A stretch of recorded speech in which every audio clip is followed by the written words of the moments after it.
I'm Jeannie Moss, and I'm running for City Council of West Ward. My family's been here since 1906.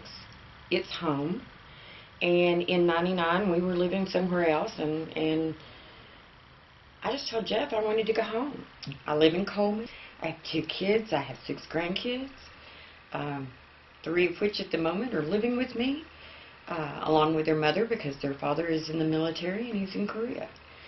Coleman has changed a lot, and yet it hasn't changed a bit. Some of the businesses that used to be here are now gone. New businesses are in their place. Lots of empty buildings, which is disturbing.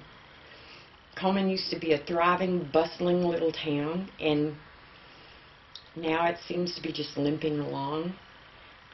Although I'm really excited about the new growth and the new businesses that I'm seeing coming to downtown, it's something that we need. Coleman could be a perfect place, an absolutely perfect place, but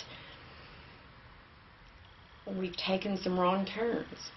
These people are elected by the people in Coleman, and the game plan and the idea is for them to represent the people of Coleman.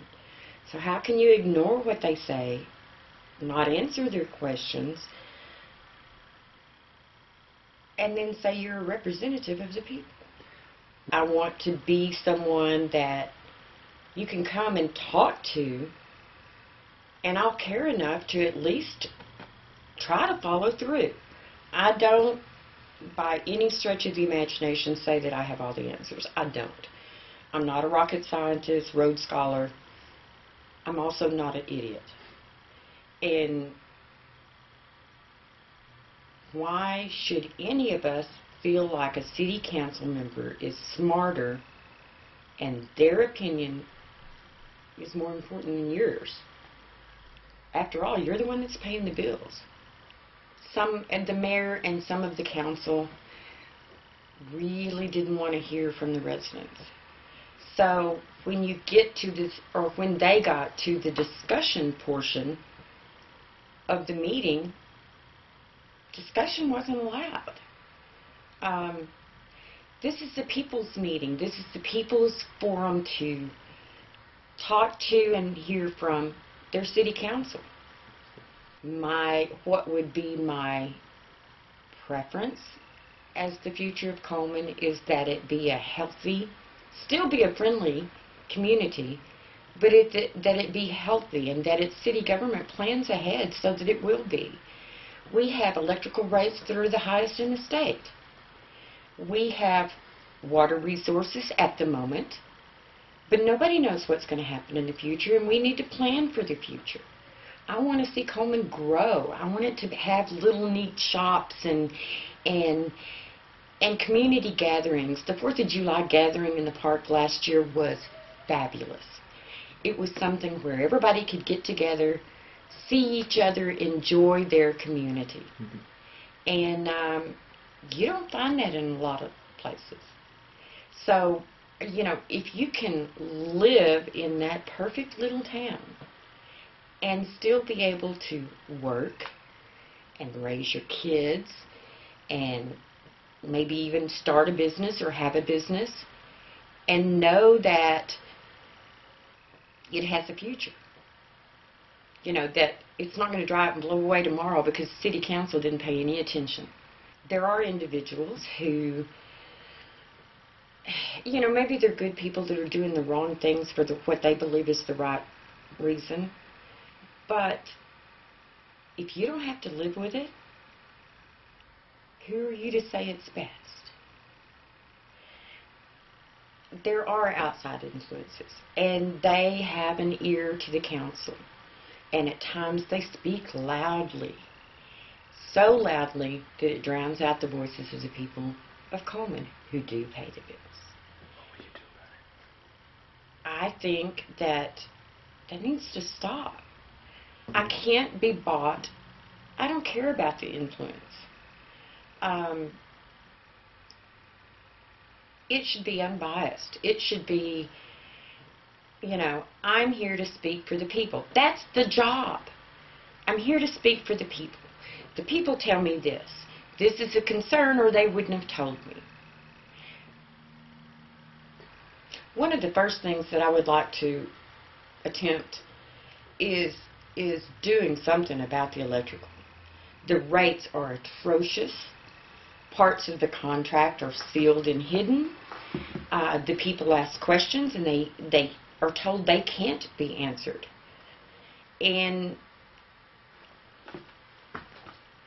we need answers. We need to make a plan. The contract runs out. If it's left intact and we live with it until it's over, it runs out in 2018. What are we doing today? What are we doing today to lay groundwork for what's next? If we are stuck with a contract, which I don't think we necessarily have to be, but if we have to live with it from now until the 2018, we need to be making plans and laying groundwork for what's next. Are we going to be an MOU? Are we going to be efficient in running an MOU? And if not, what other options are there? What if we were the first solar city? What if we were the first ones to combine solar and wind? What if we were an example to the rest of the state? Look what they've done. Here's where they were. And look what they've done. Why can't we do that? I've been approached by people over and over and over who are concerned about the city's streets. It's tearing up their vehicles. There's potholes in streets that are as big enough to pop a tire, big enough to bend around. And, they wonder why nothing's being done. Need to focus in areas of high volume. If you go on the side street or in front of the shopping basket, for instance, you can't dodge a pothole. And that's a high traffic area where everyone goes. So if we can't fix them all, which obviously we can't, we need to at least start downtown and then weave our way out from there. Downtown is our hub. It's our focus. It's what most of the people that come into town see. And it needs to be something that is not like riding a covered wagon. People that travel in and out, when they first get to town and they see old cars and unkept lots and high weeds and just junk, it's not really, oh, good, we're in Coleman. It's more like, this is Coleman. I heard it had a lot of neat shops, but yuck. We need to work on code enforcement, especially on the ingress and egress areas of Coleman. We have one, maybe two, pleasant in places. And then you continue on to falling down buildings and rotted out fences and old cars, and it's certainly not a selling tactic. If we want economic growth, why would you do that? Why would you come to a place that your first impression is junky? Your second impression is, the electric bills are what? And your third impression is, where are we going to get people to work? Are there people that are trained and educated and can work? Do I have to bring my own? Where are they going to live? Do we have housing? Is it adequate? We have a lot of houses for sale. You could go down any street in town and find a house for sale, which is a concerning thing of its own. I think that, as a council member, I need to draw attention to that. I think we all need to be aware of it. Uh, we need some community pride. We need to say this is our home and we're proud of it. And if you want to move here, if you want to do business here, if you want to shop here, you're welcome to do so, because we're here and we love it and we want you to love it. And in order to do that, the council is going to have to focus on maybe stepping up some code enforcement, and maybe even put some teeth behind it. This is our community where it's not being represented in the way that it should be and in the way that it could be. We also need to address drug issues, various different types of drugs in our community, which, you know, I'm talking about health and safety in a lovely place to live, which can't be had if people are stealing things and selling it for drug money. We could have a wonderful workforce, but the problem is the predominant amount of those people, unfortunately, have gotten caught up in drugs, and they don't know how to kick it, or they don't want to kick it, and there needs to be change in that area. We need to really buckle down on that. A lot of these houses are empty. You know, they may be having taxes paid on them, but they're empty, there's no utilities on, and it's where they're cooking meth. We need to shut these places down. We need to clean these places up. If we have to, we need to tear them down. You know, we're constantly trying to bring business to Coleman. We've got the highest electric rates in the state. I know and I understand that in 2007, the city entered into a 10-year contract for electricity. I know that my opponent and a committee of individuals, some who did and some who did not live within the city, went to Austin to attempt to renegotiate this contract, which may or may not have helped, but it extended it.